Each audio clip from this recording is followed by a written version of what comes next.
Hello and welcome back to another video. This is a response to Dave Webster.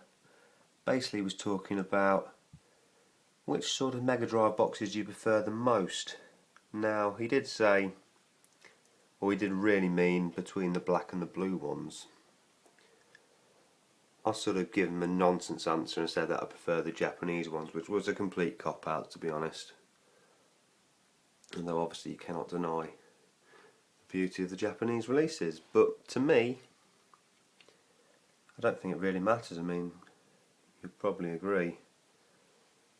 This looks pretty awesome and it's a right mix up really. It's got the blues down there at the bottom, got some Genesis releases which I think, you know, when you look into it, pretty cool artwork, especially games like Outlander,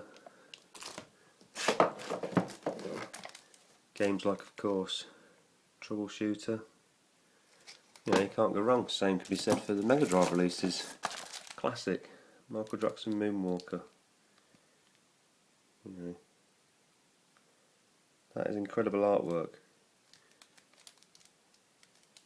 on a PAL release. Now there are many different types of Mega Drive symbolisation.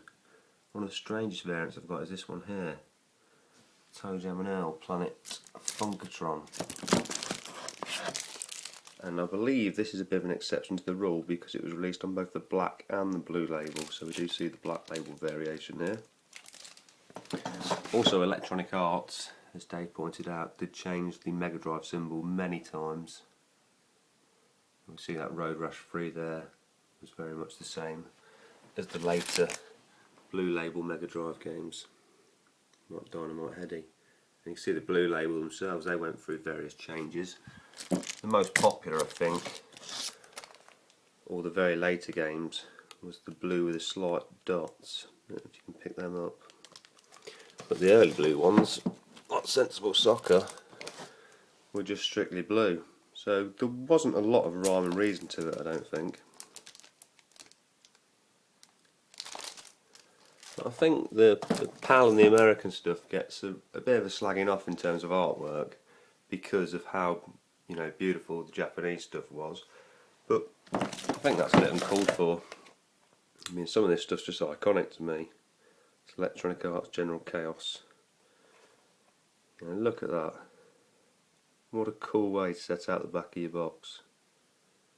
You know, so there are exceptions to the rules. And for the most part, and probably nostalgia speaking, even games I don't like have got pretty cool artwork.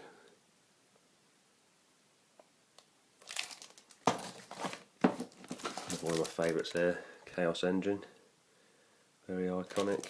I just think any of these games I pull out is going to have, you know, cool iconic artwork on them. Which there was, of course, there was box variations. My least favourite, with the cardboard box, this Sonic and Knuckles, just a nightmare. If you've got one of these and it's completely in one piece, you've done pretty well. That one's not too bad. And then this is the only one, this is my original copy, and I don't know if this became a standard or not.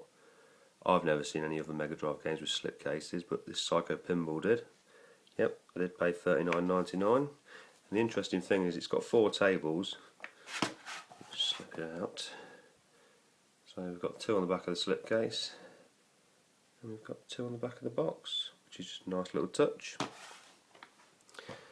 Then we have the absolute cardboard. We've got the Super Off-Road box here by Trade West. These were like a dual release, Mega Drive and Genesis. This one's in nice nick, to be fair. Lighting's a bit bad in here, so you'll have to excuse that. These were sort of held in place like that with cardboard around the outside. And then of course, I think probably my favourite box variation, just because it's so unique. It reminds me of an old videotape, if you know anything about them. That's the sort of material this is made out of. And it's Battle Squadron. And I'll open it up and show you inside. I'll have to lift this up to the light. Look. I don't know how well you can see it. It's not actually held in, it's just like a square that's been cut out for the cartridge to sit in. I'll just move it over here so we can get a bit of lighting on it. Yeah, it is difficult to see. I'll take the cart out, still doesn't make much odds. But yeah, I mean, as you can see, this cartridge just fits flush with the box there, so yeah, I really like that. And it's the only one I've got like it, but I have looked online before, and you can get other Electronic Art titles in those boxes. Not that I'm going to rush out and do it, but it's cool all the same.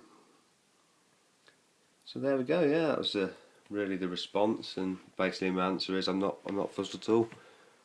I think they all look absolutely awesome when lined up, and you just can't go wrong with a 16-bit generation. So that's it for now. Well, thank you for watching. Definitely check out Dave Webster's channel. Always look forward to his latest uploads, and I shall speak to you all soon. Goodbye for now.